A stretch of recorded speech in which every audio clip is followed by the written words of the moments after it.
stage, and my goodness, doesn't 7 minutes just go like that? And then suddenly I had to think what it was I was going to say. I had no idea what I said when I stood up. But I do know I was on stage for about as long as it took my ex-wife to gather I was been drinking when I got home. Which is probably why she's my ex-wife. Today, I love the evaluation role. In fact, it's my favourite role within the Toastmasters meeting. I don't know if your clubs give out little ribbons or certificates when they are for the best evaluator. Does anyone do that? Yes. Yeah. Well, I have to say I've been a little bit sad because I've kept all mine. They're in a drawer right behind my desk. And you know what? When I'm feeling a little bit down, a little bit bad about life, I pick them out and I count them just to make myself feel better. Now, I tell you that not to say what an amazing evaluator I am, but to give you a sense of the journey that I have been on. And that's a journey that started back at Holden Speakers in early 2005. And if you'd been a member of my club at that stage, you would have seen me make all the mistakes in the world. But I was lucky because in my club we had some very good evaluators. And I was able to watch them and learn from what they did. And then over the years, as my career within Toastmasters, my journey within Toastmasters progressed, I found myself being asked to be president of the club, and then area governor, as it was then, director, division director. And in 2012-13, I ended up being the head of Great Britain and Ireland for Toastmasters, responsible for over 300 speaking clubs, including the pre-chartered clubs, and over 7,500 speakers who were members of those clubs. And as I took each step along that journey, I kept asking myself the same question. What is it that makes this organisation so special? What is it that I see people's lives changed in Dublin, in Cork, in Manchester, in London, in Plymouth, in Edinburgh, in Glasgow, and a whole bunch of other places? And as I started to think more and more about it, I came to the realization it is that environment that we create within our Toastmasters club that makes the difference. That supportive environment to help people practice and grow. And right at the heart of that supportive environment is the feedback we give. So I thought, if I could understand how people give feedback and I could share that across the organisation, what a big service that would be to people around the Toastmasters. So I set off and I interviewed 8 of the district champions, the people who won the Great Britain and Ireland title. And I spent 2 to 3 hours with each of them, and I asked them what they thought made an exceptional evaluation. And together with my mistakes and all the great things I saw in some of the great people in my club, I put together this workshop that you're going to see here this evening. And out of all of it came 7 key tips that I believe can help every one of you become an exceptional evaluator. Would you like to know what those tips are? Yes, please. Yes. That's just as well. Because that's all I've got. Unless you want to workshop with me. No. But before we do that, I'd like to hear from you. I'd like to hear what are the things that when you are giving feedback within Toastmasters, you find most challenging. What is it that you find difficult about doing evaluations within Toastmasters? Like if we have to be technical and talk about like, I don't know, the structure they use or the grammar, like being analytical and stuff, you know, I don't know how to do it. So, how to be analytical, yeah? Yeah. Okay, brilliant. That's not a very good pen. Yeah, I have a good one.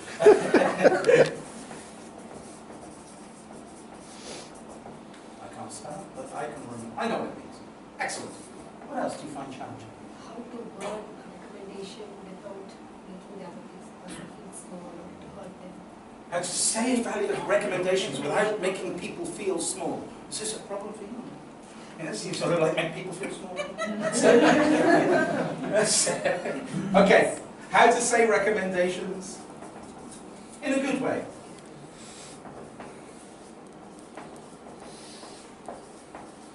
Excellent.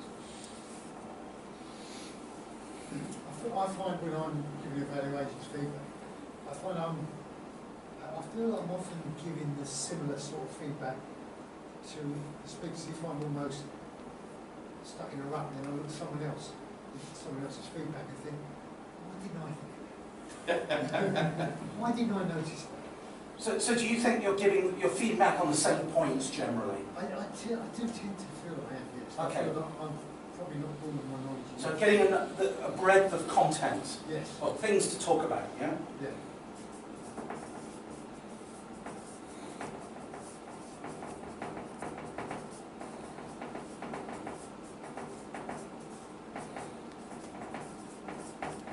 Absolutely. What else?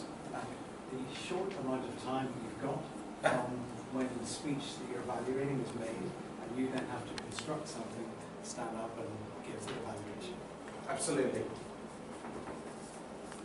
Time between speech and about. What else? What else do you find challenging when you're doing Use of language, because sometimes I find myself just being like, yeah, this was really good, this, and then just being like, oh my god, I'm saying the same thing all the time. language? Okay, excellent. What else do you find challenging? Yeah.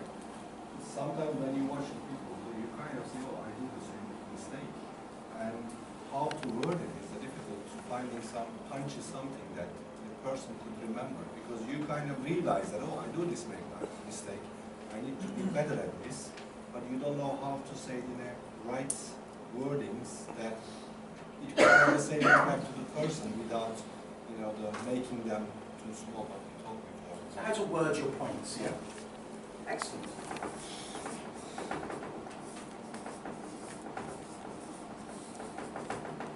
Any last? Oh, suddenly everybody. I'm like squeezing a stone to get the first six, and then suddenly, oh wait, the loads, right? If somebody's very experienced. One word. Yes. You choose. Yeah, I'm just trying to think. Evidence of listening. Attentive. Attentive. Attentive. Is that good for you? Yeah, well, you accept that, yeah?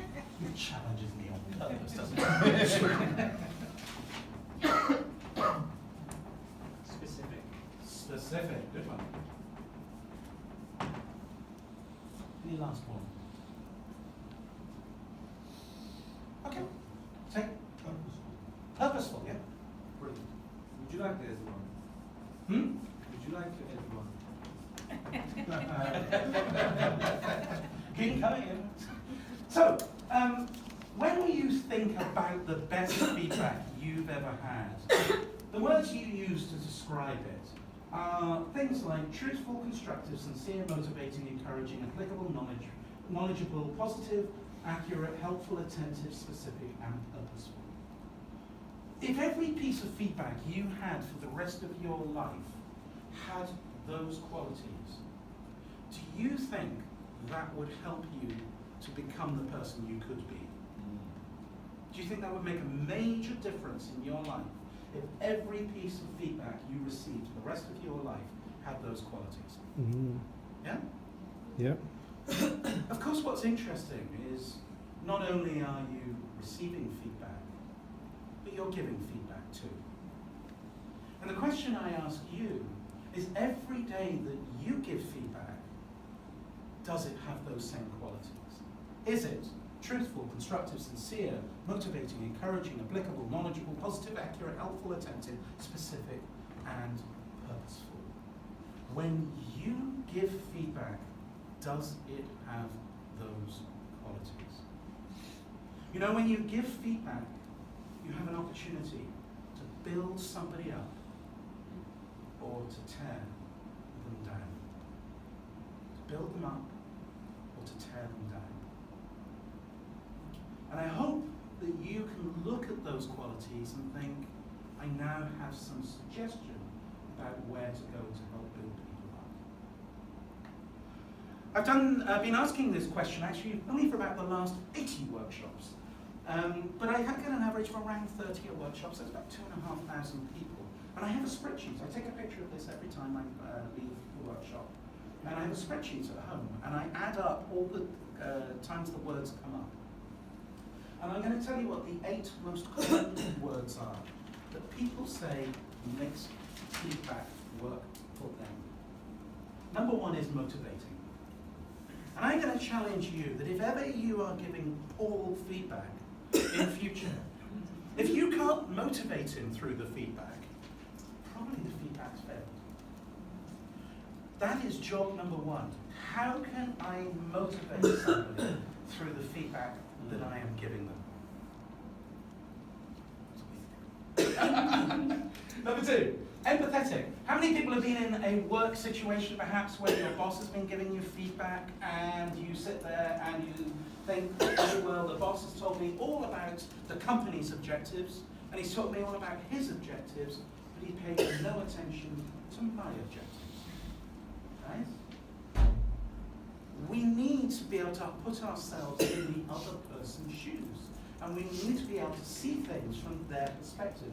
We need to be empathetic to their needs. Empathetic. 3rd, honesty.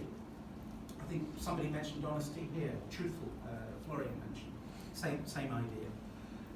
With honesty, we don't need people to tell us, give us a whitewash, right? Say, oh, we're amazing, we're fantastic. If we're not. We don't also need people to tell us we're awful if we're not. We want a balanced and truthful picture. We'll talk a bit about balance a little bit later on.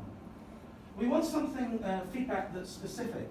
If anyone's ever felt damned by fake praise in their life, right? Somebody has probably been very easy to give you, oh, you're a good speaker, Freddie, but I've got some feedback for you. And then they get really specific about all the things they think I should improve. But they're very unspecific about the things that they think I'm good at, right? I'm sure we've all had that situation where somebody just feels they have to say something good and then they get into the real specific stuff, right? We want specificity on both sides of it. We want it to be good, honest, specific feedback on both sides. Timeliness. I always think, I'm a bit of a footy fan, I know that's hate Manchester United, but that's another thing. Anyone here like Manchester United? Oh, to think I drink beer with you sometimes. I should dump you off my friend list. But I often think, you know, if you were to think about Cristiano Ronaldo and Sir Alex Ferguson, and imagine if Sir Alex Ferguson sat down with Cristiano Ronaldo and said, okay, it's time for the annual review and I'll give you some feedback. Right? Well, what I'd like you to do is I'd like you to run up to the byline a bit more and then cross the ball, please, for our strikers. Do you think Cristiano Ronaldo would have been the player that he is? Of course not. Right? He would have been a rubbish player. But he got feedback in a timely basis every single day. He was coached. Mm-hmm. And of course, when we are leaders, that is what we should be doing. Coaching our people to success, giving them feedback in a timely manner to help them make the most of their talents. Balanced.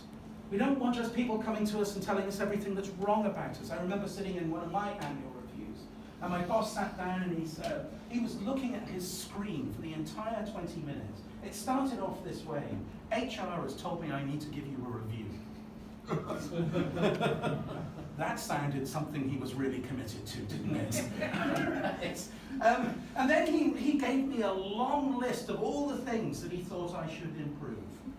At the end of it, I remember saying to him, I said, Alec, I thought I was your best employee in this group. And he said, well, you are. I said, well, where have I heard it in the last 20 minutes, right? All I had was like a long list of things that I should. He didn't tell me anything I was doing well. There was no balance to it. Actionable. We need something that when somebody gives us a recommendation, they need to give us some sense about what we might do to improve. It's no good just telling people what they're doing wrong. What might they do to do it better in future? And finally, focused. And the thing I love about Toastmasters so much as an organization is that we give feedback in such a focused way. We don't give them 10 items to work on at any one time. We make it 1 or 2 at a time. And we say to somebody, listen, you come along to a meeting, give you an item or 2 to think about for next time, and you can work on it. And if it's going well, we'll give you another item or 2. If not, we can keep working on that one, right? And gently, gently, we go up those little ladder steps until we reach success. And in life, that's how feedback should be done, in lots of little steps, coaching people to success. Remember, you have the opportunity to build people up or to tear them down. Okay, we've talked about the general principles about feedback on a more global basis, but how do we apply those into our Toastmasters meeting? How do we make that work in a Toastmasters setting? Well, I talked to, as I say, the district champions, the people in my club, and it became very clear to me that there were 3 things that we needed to think about. Before the club meeting, during the club meeting, and after the club meeting.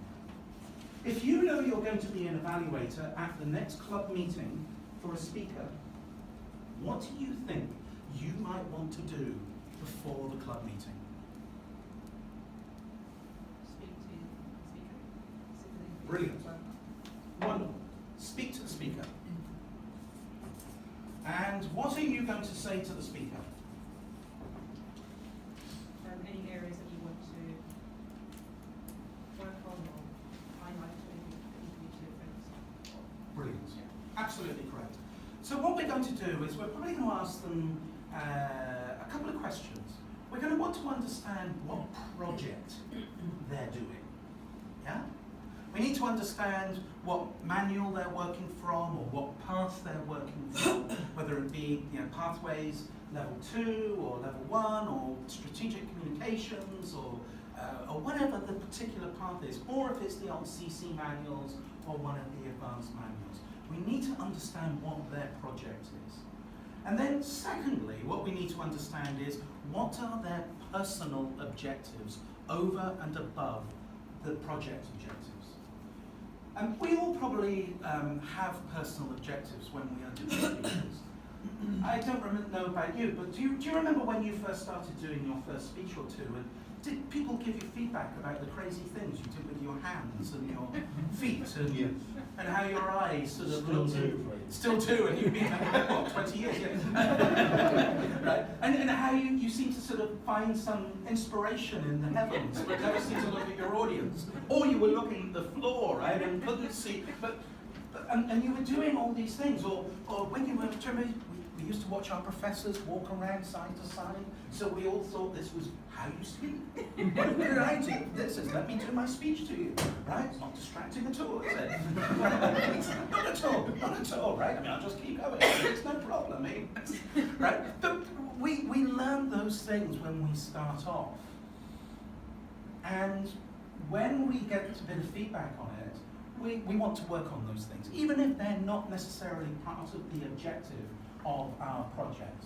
So when we're doing our 2nd or 3rd speech within pathways or within the CC manual, we've often got enough feedback to say, actually last time lots of people told me I pace around a bit, or I do odd things with my arms, or I don't look at the audience very much. Can you keep an eye on that? I'll give you a good example from my own experience. I'm a member of a club called Excalibur Speakers, and a few years ago I gave a speech. And the evaluator got on stage and they said, that was a fabulous speech. You could have given that speech to 100 people. Sadly, there's only 20 of us in the room and we're now all deaf. Because I was a little bit energetic that morning, a little bit loud, right? And it taught me something about my energy levels. I need to watch my energy levels. So today it doesn't matter what I'm doing. If I'm doing an advanced communication manual, I might be doing professional speaking manual, or special occasions, or storytelling in the old system, or if I was doing a pathways project, I will still always say to the evaluator, can you keep an eye on my energy levels to make sure it's not too much for what I'm trying to achieve? So that's one of my personal objectives. One of the things I'd suggest you try and do, I get through probably 1,000 of these a year. I love these things. Oh, aren't they wonderful? No, honestly, 3x5 cards, right? And when I'm going through the evaluation, when I speak to the speaker and they tell me their personal objectives, I jot them down on a piece of paper, right? It's one of these little 3x5 cards. And I ask them what their manuals are that they're working on. And then as I read the manual, I jot down a few of the key things that manual is asking them to do. So by the time I walk into the meeting, on one of these little pieces of paper, I probably got written 6, 7, 8, sometimes 10 things that I might want to talk about as part of my evaluation. And that's one of the ways that I help prepare. When the speaker's on stage, I'll sometimes just put it on my knee, or I'll just keep it to hand here while I'm taking notes on another piece of paper. But it's just a reminder of these are some of the things that I might want to talk about. So the second thing we need to do is, of course, having spoken to the speaker, is read the manual. Come all the way across London to tell you to read the manual. End of the workshop. So read the manual to understand what those objectives are. Okay, so we know we need to speak to the speaker. But when do you think is a good time to speak to the speaker? You know you're going to be an evaluator at the next meeting. When is a good time to speak to that speaker? Pardon? Straight away. Okay, straight away, good. Any other thoughts? When's a good time to speak to the speaker? When they're ready. When they're ready.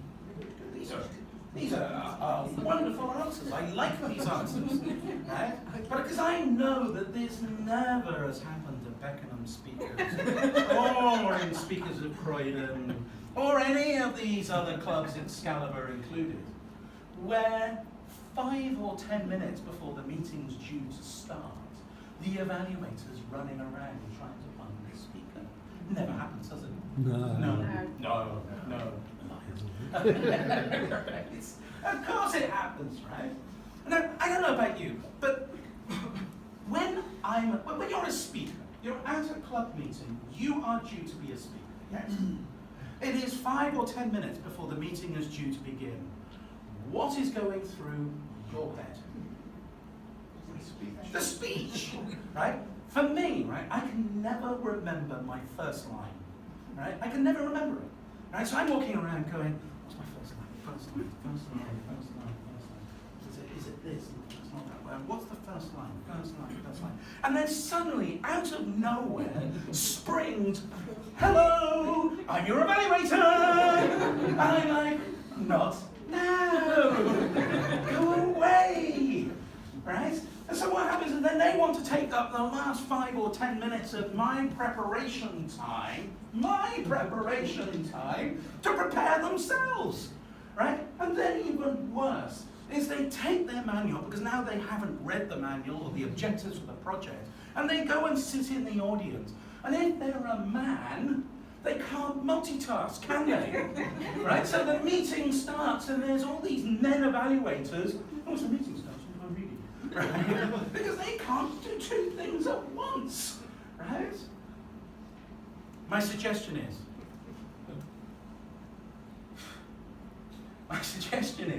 the day you know that you are going to be the evaluator for a speaker, drop them a text or a WhatsApp or a message or an email, whatever it is, and say, hey, I am going to be your evaluator at the next meeting.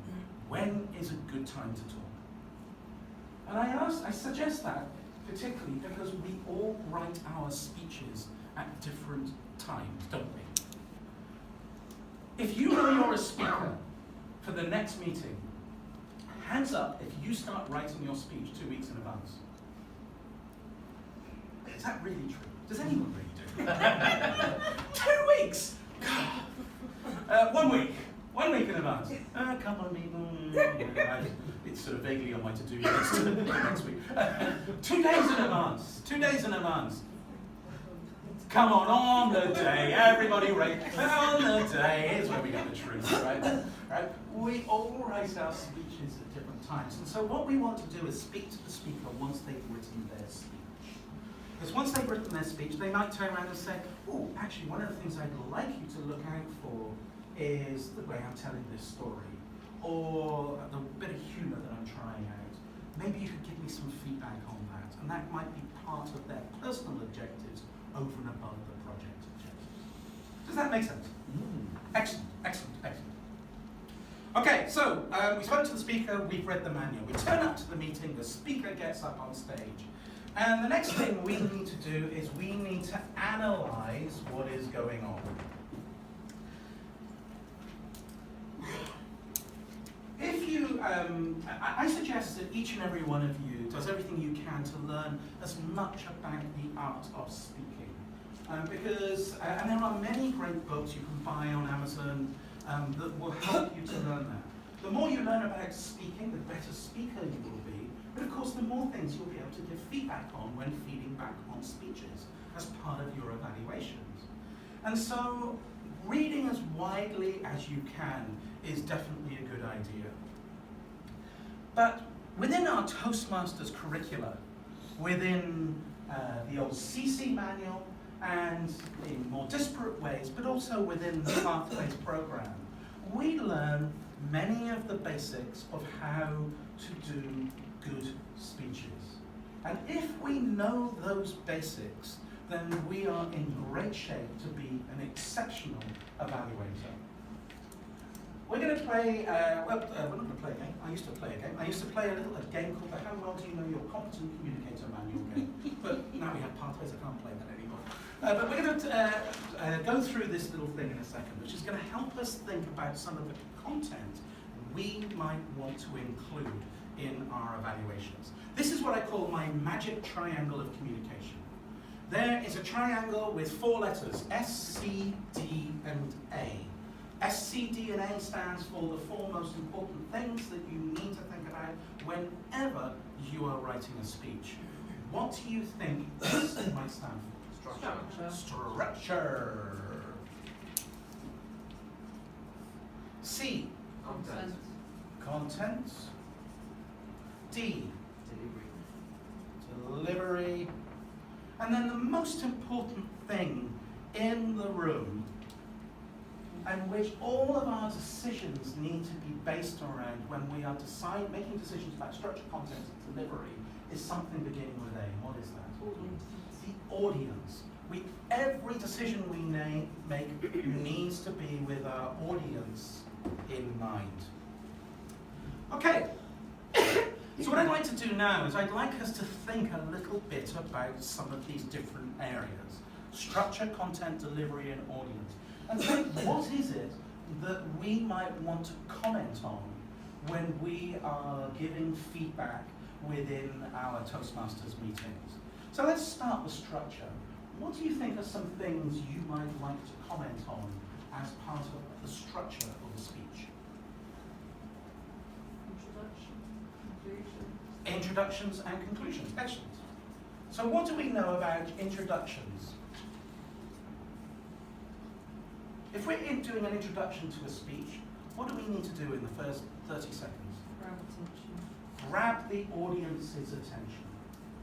So when we're doing a speech, we should always, if somebody comes on stage and they do a really dull and boring introduction, the old saying is we have one chance to make a first impression, yes? Right? If you come on stage and you do a really dull and boring introduction, you've lost that opportunity. So it's far better to try and grab some attention. And how might we grab some attention? Anyone got some ideas? We might ask a good question. Quotation. We might use a good quotation. Startling fact. A startling fact. Humour. We might use some humour to grab people's attention. We might have a story that might be something that could get people involved in what we're talking about. All of these are great ways of opening a speech. Okay, what else might we talk about in structure? clear points. Points. So how many points should we have in a speech? 3. 3. You read that manual recently. We are told that the human brain cannot cope with too many points. If you try and give somebody 10 or 15 points in a speech, their brain will automatically try and sift it down to a few sort of macro points, if you like, that make it all hang together.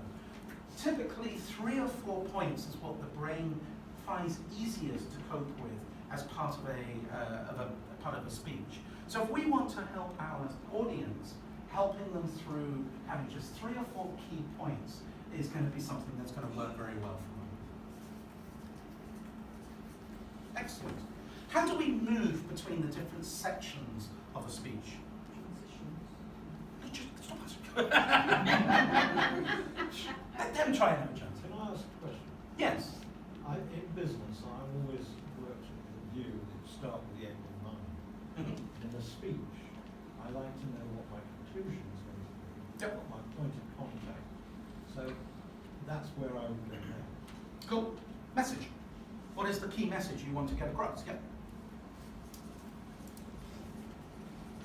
Absolutely agree. We need to have clarity about what the key message is that we're trying to get across.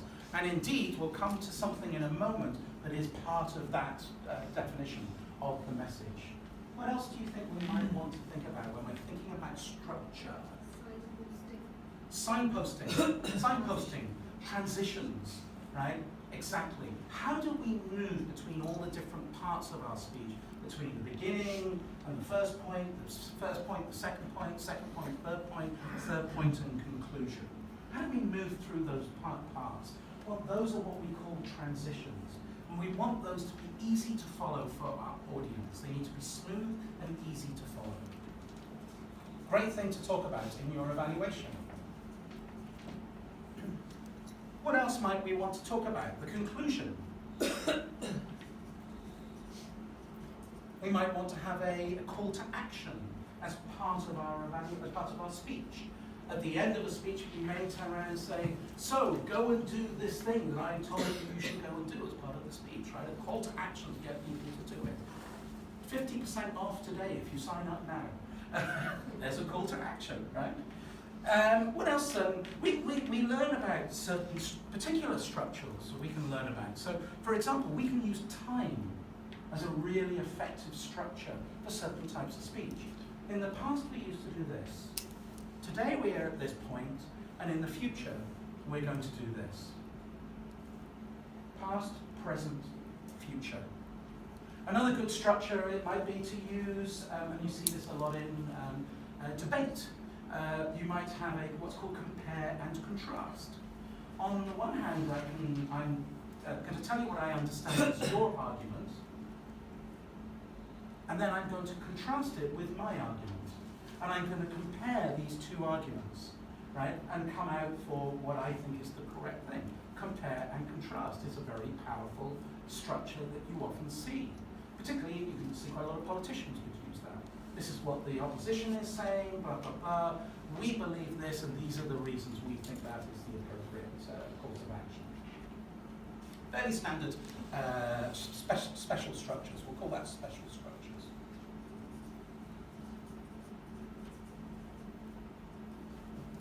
Okay, so we got some stuff we can talk about here in terms of structure. There's one last thing I'd like to just quickly talk about though, and that is, why are we speaking? Why are we speaking? The purpose of our speech. When we, in the old CC manual, there was something called, in Project 3, we learned a bit about the purpose of speaking. And there were 4 general purposes that we learn about. What were those 4 general purposes? Does anyone remember? Yes. Entertainment. Every speech is a speech either to entertain, inform, to inspire, or to persuade. every speech you do is one to either inform or, entertain, or inform, or inspire, or persuade. And I suggest to each and every one of you that you learn, or you think hard about what it is you're trying to achieve.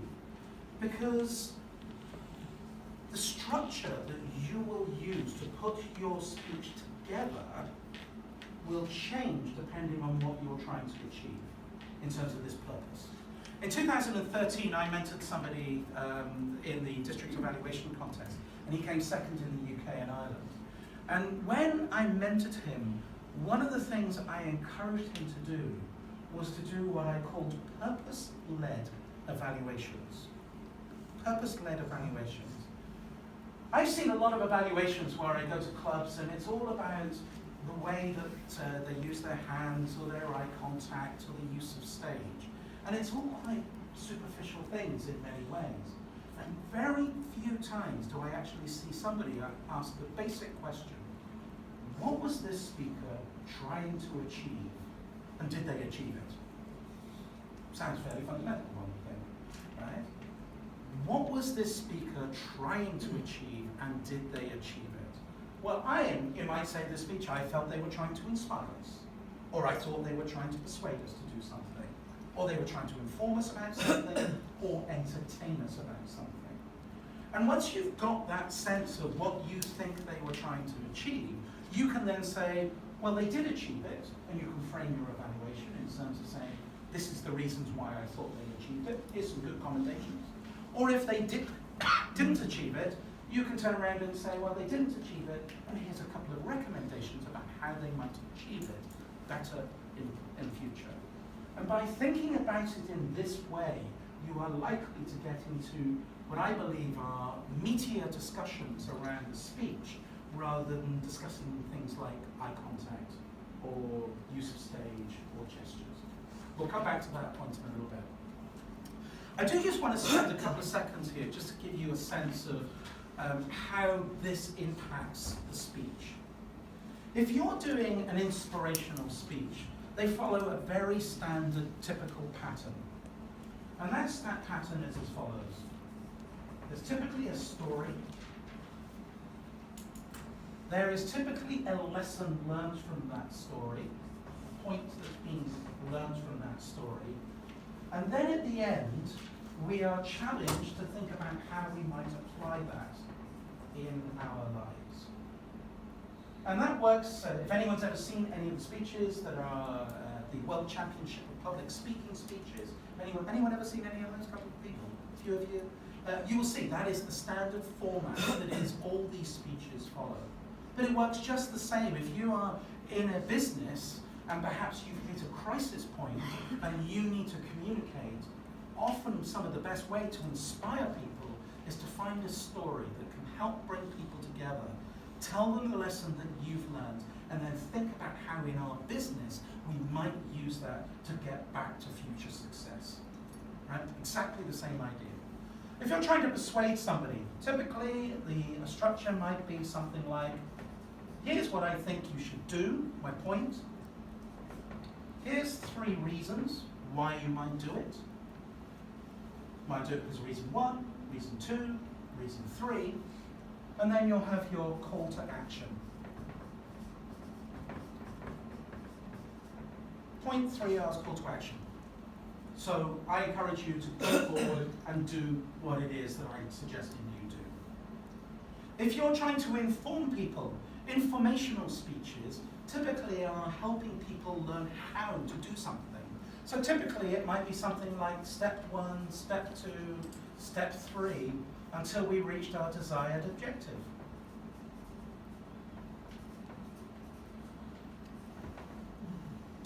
And one thing I will say, anyone ever have to give a project update at work? Raise your hands. And you probably think you are informing people, don't you?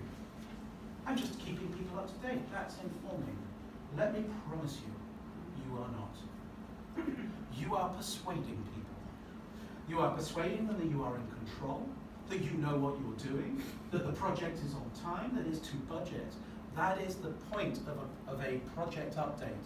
Keeping people informed is not what they're looking for, right? They're looking to have confidence in you in that project update. Entertaining speeches tend to be a series of stories. So you'll probably have a story with a series of funny moments. There's a funny moment here, that's story 1, story 2, a funny moment, story 3, funny moments, and then your final story, and you finish off with your funniest moment. Typically that's what entertaining speeches are about. So if you think about it, when you are thinking, what is it I'm trying to achieve? Am I trying to gain clarity about whether you're trying to persuade someone, inspire someone, inform someone, or entertain someone? Actually has a massive impact, because it then actually gives you a structure for your speech about how you can put your speech together. Does that make sense? Right? So thinking about when you are talking to in an evaluation, when you're talking about purpose and structure go together.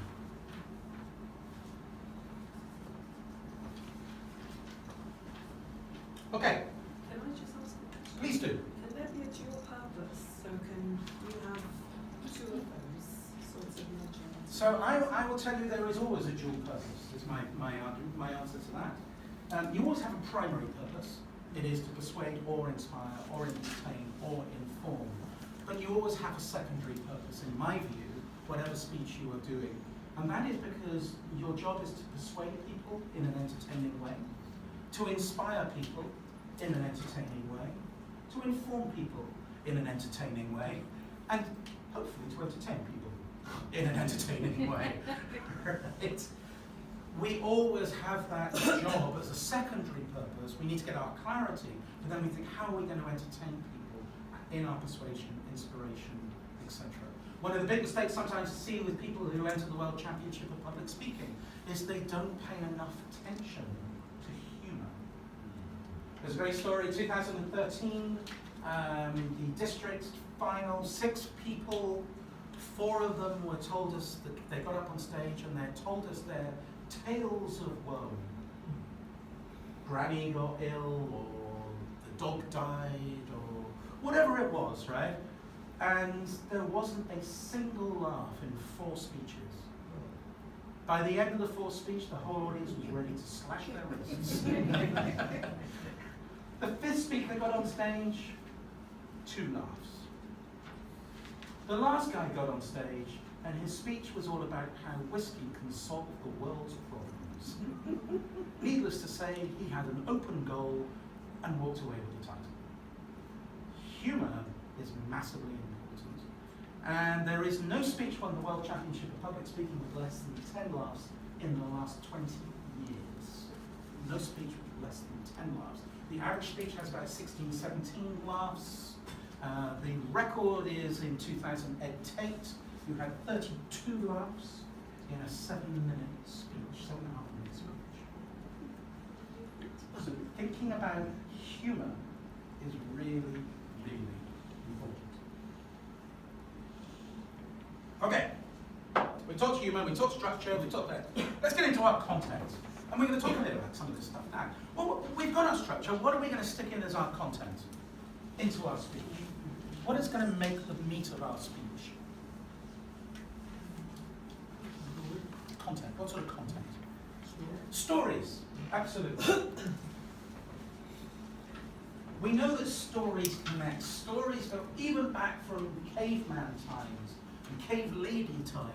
Cave ladies, that's a good word, isn't it? Anyone ever heard that word before? Cave ladies. There should be cave ladies, shouldn't there? These emancipated moments of our lives, right? Caveman and cave ladies. Right, I like that.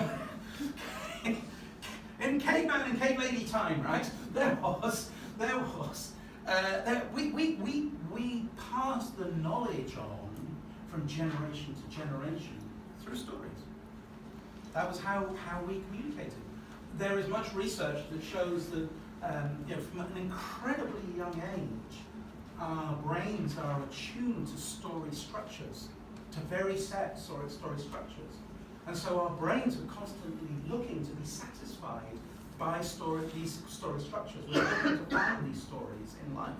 and so that we can satisfy those, and we can talk about story structure maybe in the bar afterwards. But stories is something that's absolutely critical. What else do you think might help us with our content? Facts. Facts.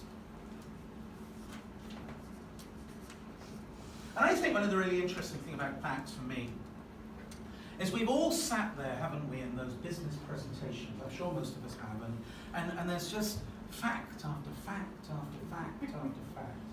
And they just go over our head in the end, don't they? And we don't really remember most of the facts that we are given.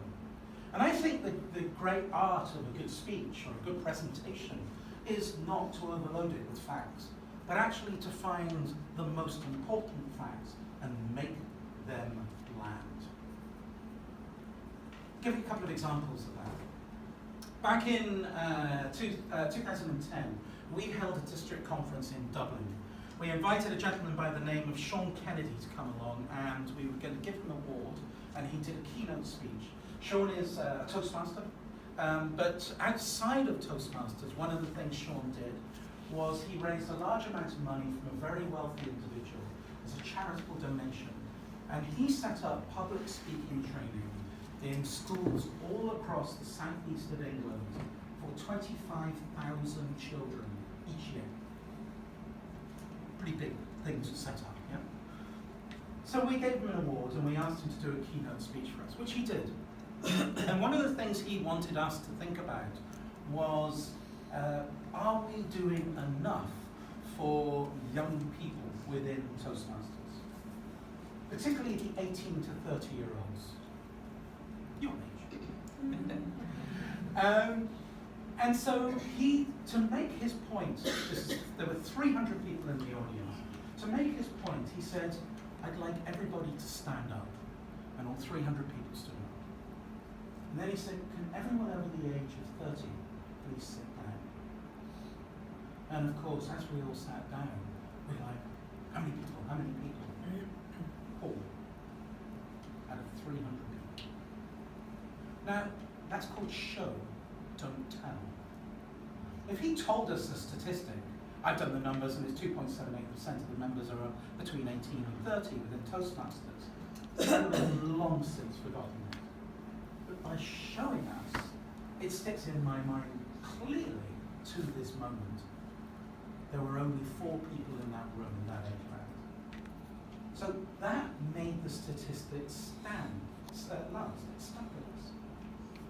I thought another way of using facts in a good way, some of the best ways of using facts is to get a mixture of emotional and factual content together.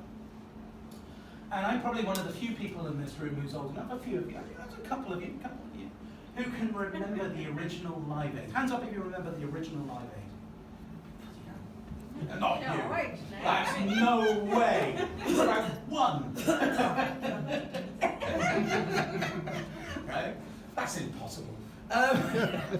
So the original Live Aid, there was this massive concert done in the mid-86, I think, or something like that, 84 or something like that. And it was done, set up by a gentleman by the name of Bob Geldof, so Bob Geldof and Midge Ure.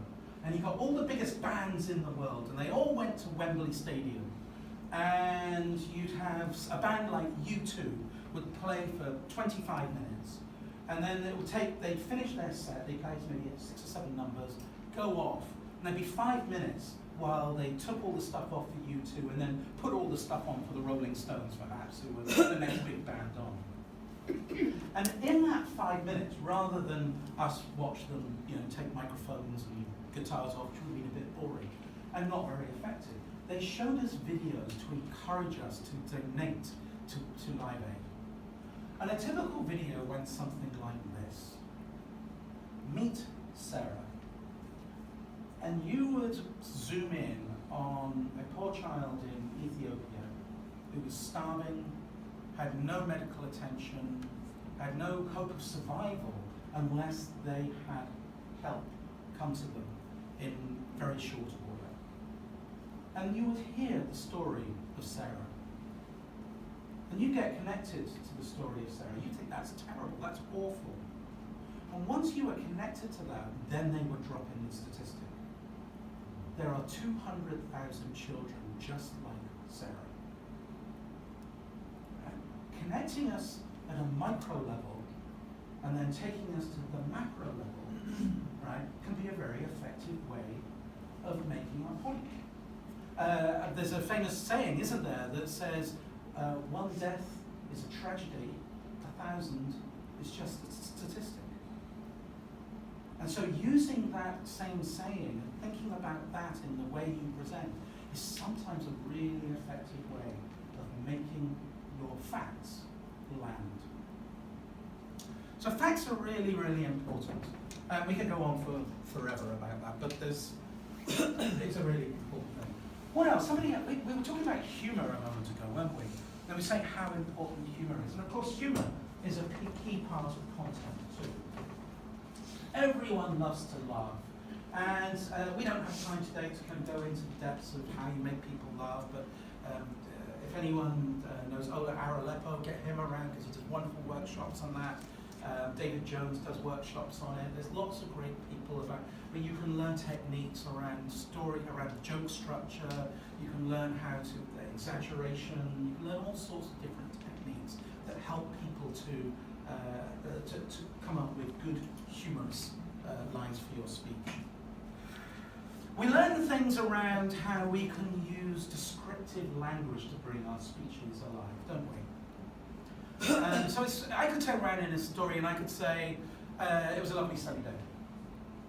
And that paints a vague perspective of things. But if I turn around and say, I was standing on the top of a green grassy hill with the blue skies and the sun beating down on me, I could hear the deer, what do deer do? Munching in the background, right? A picture is being created in your mind of where I actually was, as opposed to just saying it was a sunny day. Right? So descriptive language can bring things alive, scenes alive in stories, and that's a great technique for improving stories.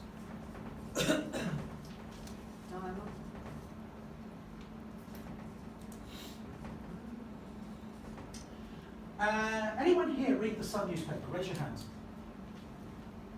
Do you know what? I've done the workshop 175 times. I reckon maybe 7 people have ever admitted to it. I'm sure more people have read the Sun newspaper, or do read the Sun newspaper.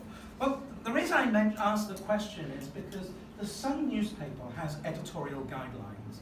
And the editorial guidelines is that when you are writing an article for the Sun, it should be understandable by your average 8 to 10-year-old. Every article in the Sun should be understandable by your average 8 to 10-year-old. So you're all probably now thinking, thank goodness I don't read the Sun. Otherwise you'd have got me then. Why didn't I put my hand up? Hands up who reads the Times, Telegraph, Independent, Guardian. Yeah, quite a few of you, right? Well, don't get too cocky. Because the editorial guidelines for those newspapers is about 14, 15. Right? The average article in the Times, Telegraph, Guardian, Independent is written so that a 14, 15-year-old should be able to understand those articles. I suggest if you are writing your speeches that you also aim, if it's for a general audience, that it is understandable by your average 14, 15-year-old. Because you have a very wide mix of people in an average audience. A lot of people, maybe English is their second language in a place like London. They might have different backgrounds, all sorts of different things that may contribute to them taking different times to take on board the things you say. If you aim for something like a 14, 15-year-old, then you're not going to be in too bad shape. Everybody should be able to easily follow what it is that you are saying. So my question is does anybody have at home a 14 or 15-year-old? Raise your hand. You do. Do you know, you suddenly have a use for them. Because frankly, they're not much use at that age otherwise, are they, right? Just grunt a bit on the sofa and where's me doing? Sit there and do you understand what I'm saying? Right? There you go. right? One of the things that we learn is that in order to help our speeches be understandable in that way, we should keep our sentences simple. And we should use simple words. The funny thing is there is actually a lot of research that has been done that shows that people who overly complicate language are seen generally by the population as less intelligent than those who can use simple language well. Right? So actually learning how to use simple language well in your speeches is by far a preferable thing than trying to make it sound convoluted and complicated. Sometimes we think we're being really intelligent by putting this fancy word in, but actually people just think, what a waste. Rhetorical devices is another thing we should think about. I have to say, it was brought home to me last year, end of last year, just how important those are.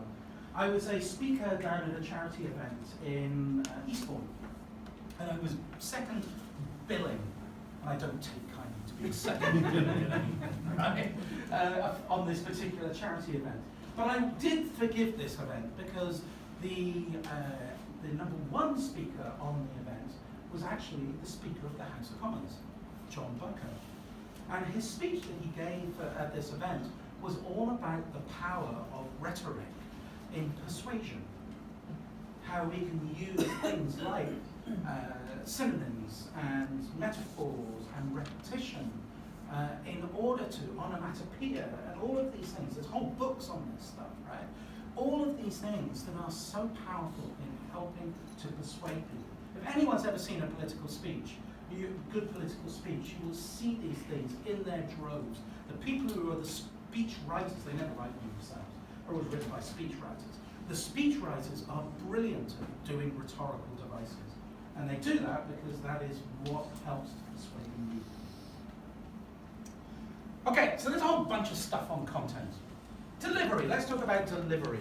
How are we doing on delivery? What might we think about when we've got our speech together? What are we going to have to think about when we're delivering our speech? Say again? Voice projection. Voice projection. What other voice things might we want to think about? Pace. Pace. Tone. Tone. What's the beginning with P? Power. Pause. Not tone though. That's the beginning with P. Pitch, pace, pause. Pitch. I can say pitch, didn't you? Otherwise, so many P's in voice. Lots of things that we might want to talk about when it comes to voice. What about our body language? What are the things we might want to talk about in our body language? Stance. Brilliant. What else? Eye contact. Eye contact. Brilliant. Gestures. Gestures. One of my favorites is facial expressions.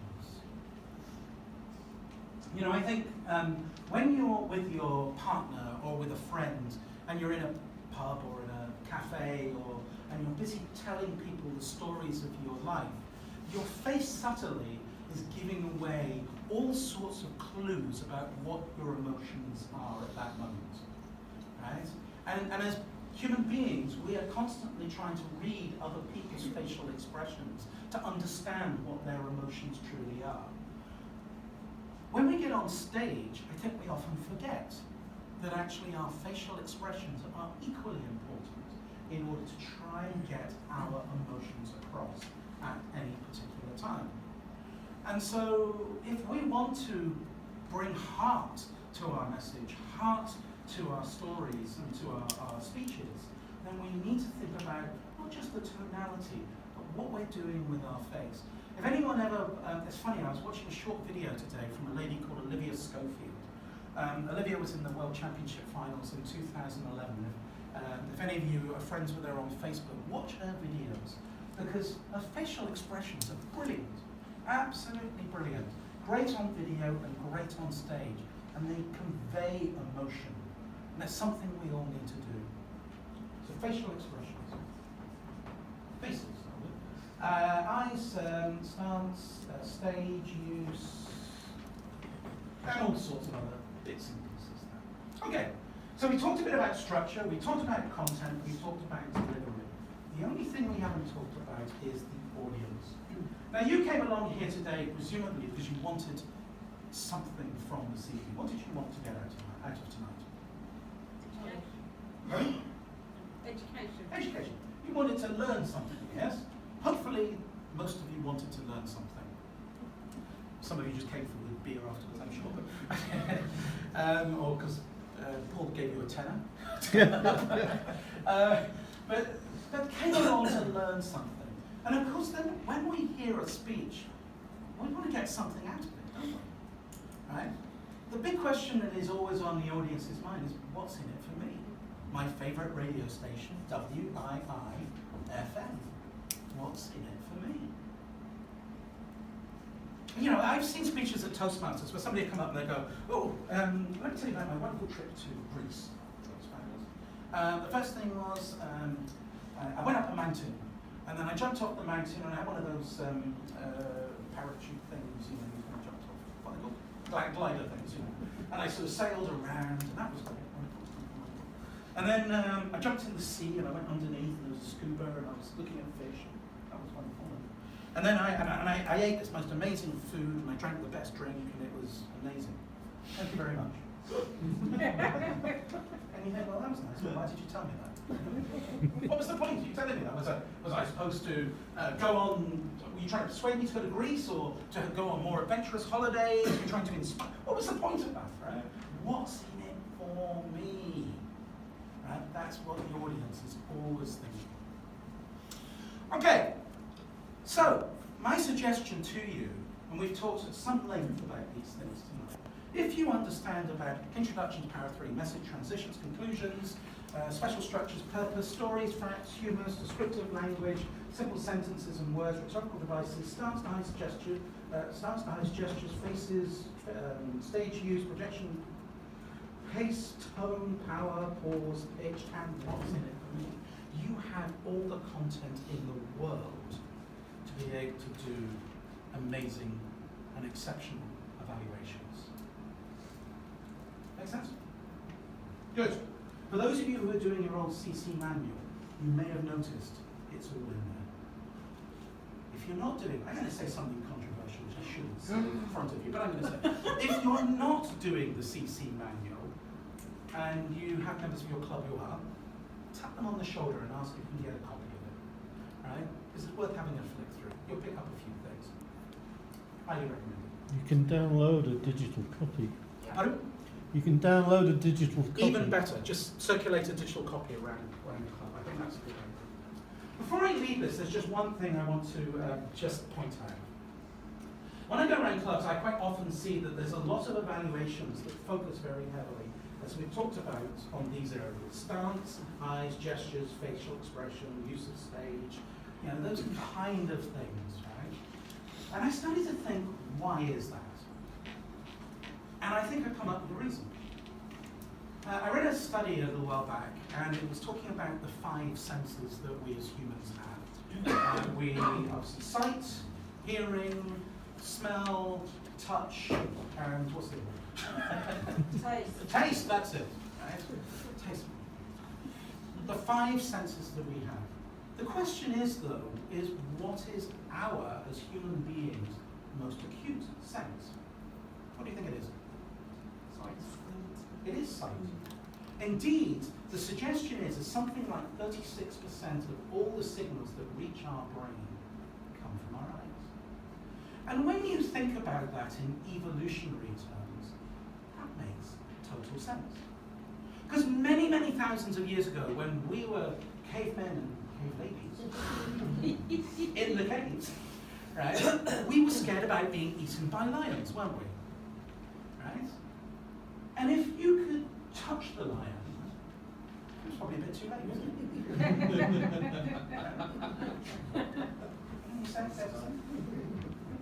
Maybe if you could smell the lion, right? Probably also a bit late. You could, if you could taste it, it was probably eating you or you were eating it, right? Hearing it didn't give you a lot of time to do anything. Your best chance of survival was to see the lion across the plain and take evasive action. Now, what do we see when somebody's on stage? We see their stance, their eyes, eye gesture, their eye movements, their gestures, their facial expressions, their use of stage. And so that is what we are programmed to have a bias towards. And so if you want to be an exceptional evaluator, what I suggest you do is you try and be aware of that and try and work against it. So you'll always say to yourself, okay, well, what about structure? What about content? What about impact on the audience? These are things that are really important and are often not getting the attention that they perhaps might get. There was one other thing actually we forgot to deliver, which was props, wasn't it? That's a good one. We'll put props in there, that's a good one. Just something important. And of course, anyone who's seen the World Championship of Public Speaking in recent years will have seen some great use of props. 2015, we had a wonderful speech by a Saudi Arabian chap, 2,500 people in the audience. He walks on stage, he goes to the center of the stage, he reaches in his pocket and he pulls out a packet of cigarettes. He pulls one out, he puts it to his lip, he reaches in his pocket, he brings out the lighter, and as he's about to click it, the whole audience goes, and he goes, what? And the whole audience was transfixed, and then that was how he grabbed attention at the beginning of his speech. 2014, we had Danijaya Hatiyarachi, who talked about being broken and lost, and he told about how sometimes when you are broken and lost, it pulls you apart, and he had a flower that he had pulled apart. He pulled apart in front of us into a bin to signify himself being broken. And at the end, to signify how he'd been put back together by special people in his life, who reached in and he brought out a fresh flower that was all together. Nice use of a prop. 2016, a bloke put a pair of underpants on the outside of his trousers. I don't recommend you do that in your boardroom. Okay, lots of good stuff there. We'll get out by Christmas, hopefully, just not this year. When you're on stage, when the speaker's on stage, there's a lot of information that is coming at you at all times. And what I want you to do is to be able to avoid that moment. I'm sure you've all seen it, where somebody's giving some feedback, and then they suddenly have given a couple of points, and they go, oh, I'm lost. And they pause for like a long period of time, and they're looking at their notes, and they can't find the way to what the next point is. So it's important that we are organized in terms of how we take our notes. Now, I can't tell you what is the right way for doing this, because our brains all work in different ways. A good example of that is, who here likes mind maps? Raise your hands if you like mind maps. Yeah, a few of you? I can't stand them. I've tried. No, honestly, I've tried. I bought the Tony Buzan books. I bought Mind Manager X, right? Whatever it was. I got it on my iPad. I can't tell you how many times I've tried to love mind maps, but they just don't work with my brain, right? But for a lot of people who are great evaluators, they use mind maps as their way of keeping a track of what's going on stage. I have a very simple system, and it is literally this. I have a T-chart, and on one side it says like, and on the other side it says improve. And as the speaker is talking, I'm literally just writing down my thoughts as such.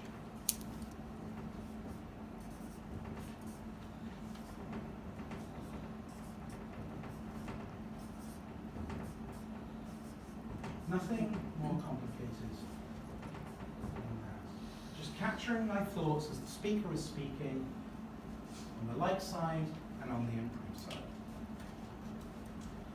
Okay, so we have now at some length analysed what is going on. The next job we have to do is to prioritise.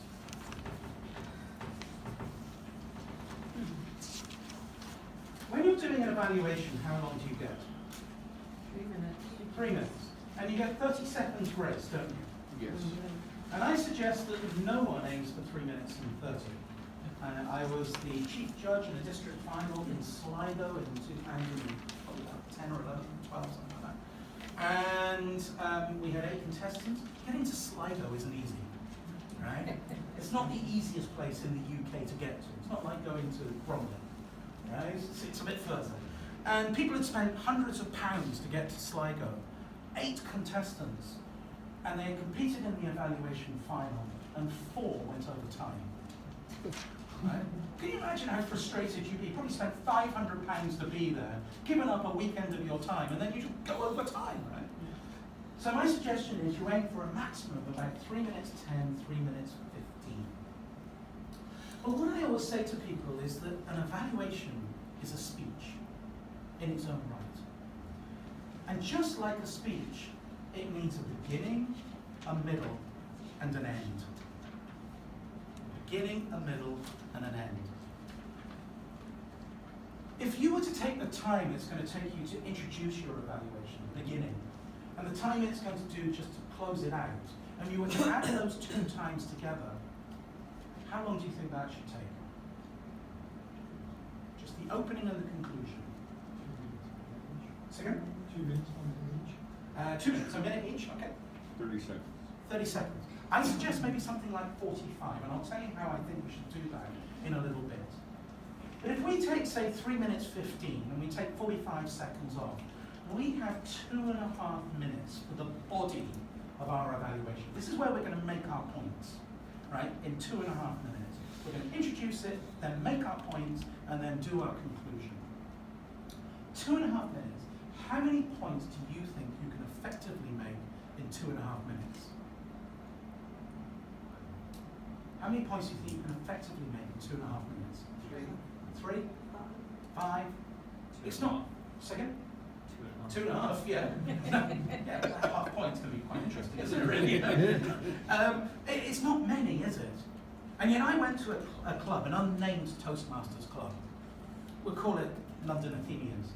And I remember once seeing an evaluator at that club make 13 points in the body of the evaluation. The question is, were they effective? Were they effective? I didn't know what the correct number was, so I went around and I asked these district champions, the best people in the UK and Ireland, how many points do they think we should make in an evaluation?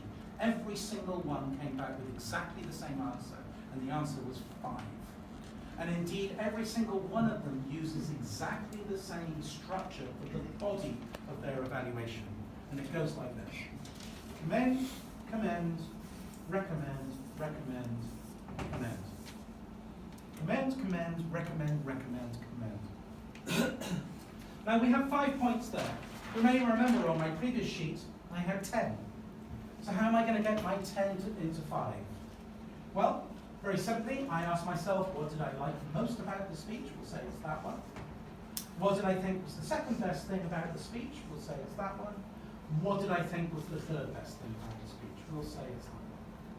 Then I'm going to ask myself, what do I think was the most helpful improvement point that I might want to make? I might want to give. And I say helpful because just occasionally, 99 times out of 100, the biggest improvement point is the same as most helpful. But just occasionally it isn't. We had a gentleman at my club who joined because he was an Indian chap and he wanted to improve his accent. He got told quite a few times in evaluations that he needed to keep working on his accent. Well, that was why he joined the club. Right? That wasn't necessarily, after a few times, all that helpful in terms of advice for him. And so we needed to encourage people to think of other things to talk to him about. So what's the most helpful? We'll say it's that. And what's the second most helpful? We'll say it doesn't matter, this one.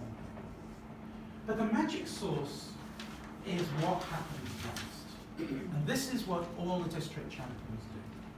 They start with the thing they thought was second best. They then do the thing they thought was third best. They do their most helpful improvement point. They do their second most helpful improvement point. But they finish on the thing they liked most. If you remember, part of what we said the job of feedback is to motivate people, to encourage people. When you keep the thing you like most back to the end, you are going to finish on a rousing high. And one of the things I love to see is an evaluator, as they come out of that recommendation and they turn around and say, the thing I loved most was, and we know we're going to hear something really, really good right at the end that's going to encourage that speaker and give us all really good value. Does that make sense? Excellent. So we've now talked a bit about how we're going to do our body of our evaluation. We'll have a cup of tea in a little bit. I'll let you look better. Yeah, 10 minutes, 5 minutes. The next thing we have to do is to stand and deliver. Stand and deliver. Remember Adam and the ants? Yes? Remember Adam and the ants? 1980s? Let's go back to it. I want to talk now about how do you do a commendation and how do you do a recommendation. How do you put these things together when you're delivering your evaluation?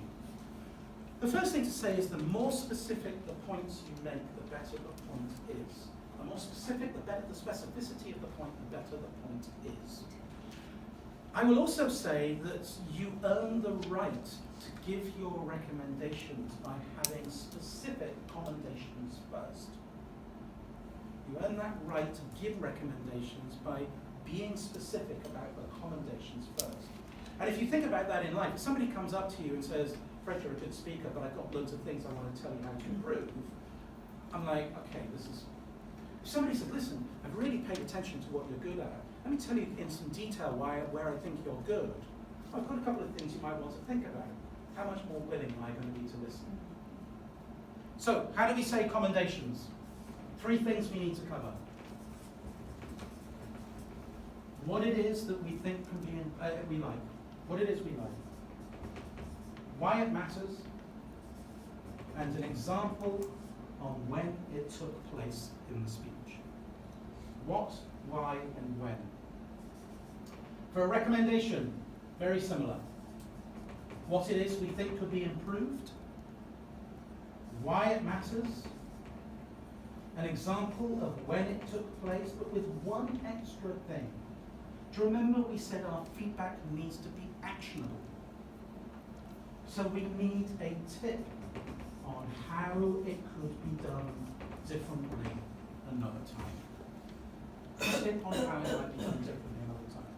So I want to give you just an example of that. Just imagine I had seen a speech, and in the speech there was a story, and the main character in the story has had a jubilant moment. And I might turn around and say something as follows. One of the things I'd like to comment on in the speech was the use of gestures. What? Gestures are really important because done well, they add impact to the words that we say. Why? There was a moment in the speech when the speaker, the main character in the story, had a jubilant moment, and I love the way that the speaker punched the air with delight in order to help get that moment across. An example of when. If it was a recommendation, it might go like this. One of the things I might suggest you look at is the use of gestures. What? Gestures are really important because done well, they can add impact to the words that we say. Why? There was a moment in the speech when the main character went through a jubilant moment. When? I wondered if there was an opportunity for a gesture there. Perhaps if you were doing that speech again, you might like to think about perhaps punching the air with delight to see if that adds extra impact. A tip on how. Does that make sense? Mm-hmm. And if you think about it, that's 3 sentences and 4 sentences. Right? That's quite quick and compact. And if you get really good at that, you can get through a lot of information in a pretty short space of time. Go on then. You want your cup of tea, don't you? Why don't we take a break now, and then we'll come back, and we've got a couple of last things just to wrap up here, and then we'll be ready to get that finished and enjoy it. Get a cup of tea. Thank you.